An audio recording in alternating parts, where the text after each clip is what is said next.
Yorana à tous les amoureux du ballon rond, je suis ravi de vous retrouver pour ce nouvel épisode de Fénois Foot. Tout de suite le sommaire.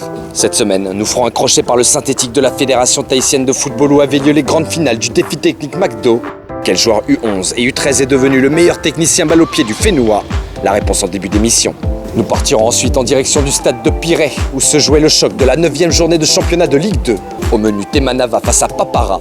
Une rencontre à revivre en milieu d'émission. Enfin pour finir, nous laisserons bien évidemment place à la Ligue 1 Vigny et le match opposant l'AS Vénus à Paea, Sereva.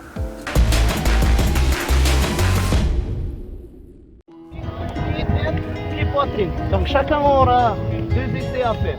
Okay. Mis en place il y a 6 ans, le défi technique McDo continue année après année d'attirer les futurs cracks du football polynésien. Après plusieurs phases de brassage, samedi matin au siège de la FTF, la grande finale tant attendue a enfin pu être disputée. Ce genre de test-là, ça nous permet de détecter déjà les meilleurs individuellement dans les 2 catégories. Et puis ça permet notamment d'avoir une base de données et qu'ensuite nous on essaie un peu de décrypter ça pour pouvoir, si on voit que sur les pôles excellence on a des joueurs qu'on n'avait pas convoqués qui sont sur la liste finale d'aujourd'hui et qu'on voit que les résultats sont assez intéressants pour nous. Donc on peut les convoquer sur les pôles excellence que nous allons remettre en place là, au mois d'avril et au mois de mai. Au programme de ces apprentis footballeurs du jonglage, de la conduite de balle en slalom sans oublier des tests de rapidité. À notre micro, les grands gagnants de cette dernière édition. Qu'est-ce que tu as fait en plus? Qu'est-ce qui s'est passé pour que tu sois au-dessus de tout le monde?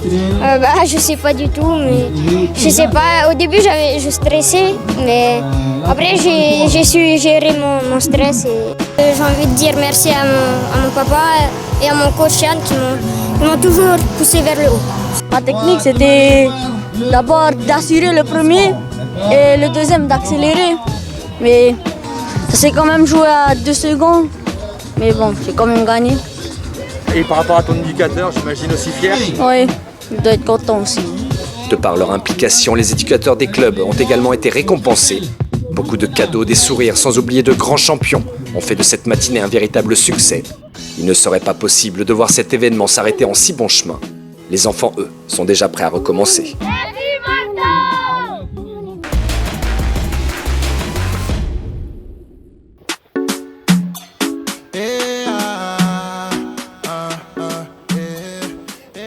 En Ligue 2, samedi midi, le leader Temanava était en déplacement sur Tahiti pour y rencontrer un autre prétendant à la montée, Papara. Mais malgré un objectif commun, durant les 45 premières minutes, aucune des 2 équipes ne réussira à prendre l'avantage. Un score nul et vierge qui ne fait pas le bonheur du coach des Rouges et Noirs, Bernard Vairoa. Il n'y a plus d'oxygène. Quand on n'a pas d'oxygène, jouez intelligemment. Avec la chaleur. C'est un footballeur qui vous parle. C'est pas un clown. Qui n'a pas été acteur porno. C'est un footballeur qui vous parle. Quand on n'a plus d'oxygène, jouez le bloc. Jouez collectif. Aussitôt dit, aussitôt fait. En bon capitaine, Glenn Hunter montre la marche à suivre à son équipe. Le chef d'orchestre, lui, semble rassuré.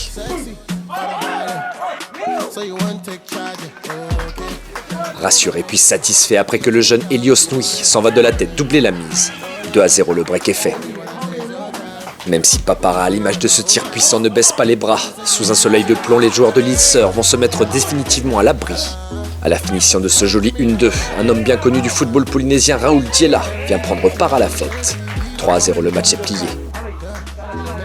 Pour autant, la meilleure attaque du championnat est loin d'avoir dit son dernier mot. Quelques minutes plus tard, Teanui Alachkadour, à peine entré en jeu, s'y prend à 2 reprises avant de faire trembler les filets. Mais habitués à scorer, les coéquipiers de Makaluk Zoe ne vont pas s'arrêter. En toute fin de match, Raoul Diela dit Papi nous montre toute l'étendue de son talent. 5-0, ce sera le score final. Temanava continue sa belle série. Une 9e victoire en autant de rencontres. Apparemment, ils viennent aussi pour gagner. Il ne faut pas sous-estimer. À chaque fois, je dis, il ne faut pas sous-estimer les adversaires. Il faut être en Ligue 1 pour la prochaine saison. C'est notre objectif. Alors, il faut pas. C'est pour ça, la première mi-temps, on a eu du mal. J'ai pété un peu les plans à la mi-temps et il faut. C'est toujours comme ça chez nous. Quand on laisse un peu à la légère des choses, c'est pour ça moi j'ai mis les choses au point à la mi-temps.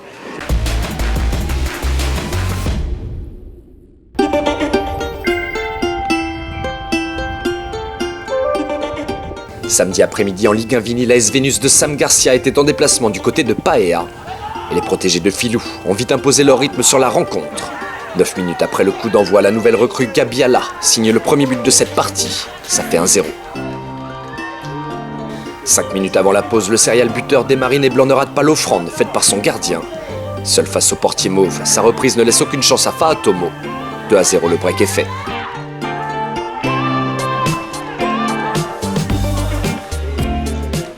Touché mais pas coulé. Juste avant la mi-temps, Faoura sur ce coup franc excentré côté droit réduit la marque pour Manoura. 2-1, ce sera le score à la pause. Mais Vénus, plus en jambes samedi soir, va rapidement se remettre à l'abri d'une éventuelle égalisation. 20 minutes après le retour des joueurs sur la pelouse de Paea, Kevin Barbe s'envole plus haut que tout le monde et vient de la tête creuser l'écart. Ça fait 3-1. Vient alors le Filou Time. 3 buts en 10 minutes que seul le meilleur buteur du championnat peut se vanter. D'abord grâce à la pointe de vitesse de Gabiala, qui laisse toute la défense mauve à 1000 lieues. Puis sur 2 actions plus personnelles où Théo Nuiteo va seul se charger d'enfoncer le clou. Au finish, l'AS Vénus l'emporte 6-1. 6-1 comme le week-end passé face à l'OM. Les coéquipiers de Potin Poma recollent au peloton de tête. Content déjà de la victoire. Hein. Après c'est vrai que c'est toujours pas facile de se déplacer ici à Paea. Même s'ils ont perdu pas mal de joueurs, ils ont bien montré ce soir, d'ailleurs en premier mi-temps, que voilà, ils sont toujours là avec les jeunes. Voilà, c'est toujours une grosse équipe, hein. C'est toujours dur à venir battre ici Manoura. Hein. Dans les autres rencontres, on retiendra la première défaite de la saison des hommes de Naya Bennett face à Pouéou. A l'inverse, l'Olympique Maïna obtient lui son premier succès en championnat, après s'être défait hier après-midi de Mataya 4-1. Enfin, aucun vainqueur à signaler dans le choc de cette 10e journée entre Tefana et Tiare Tahiti. 3 buts partout au finish. Au classement, en tête de championnat, l'étau se resserre. Le trio de tête se tient dans un mouchoir de poche. 3 points seulement séparent Pouéou de Pirée et Dragon. L'AS Vénus du Grand Filou est quant à lui 4e, à 5 longueurs du leader. En bas de tableau, 3 équipes sont pour le moment à égalité de points 13 au total.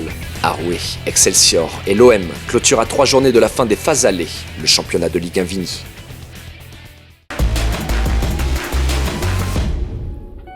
Voilà, Fénois Foot, c'est déjà fini pour aujourd'hui. On se retrouve la semaine prochaine pour toujours plus de football sur votre chaîne Tahiti Nui Télévision. D'ici là, je vous souhaite à toutes et à tous une excellente fin de soirée. À dimanche prochain. Nana!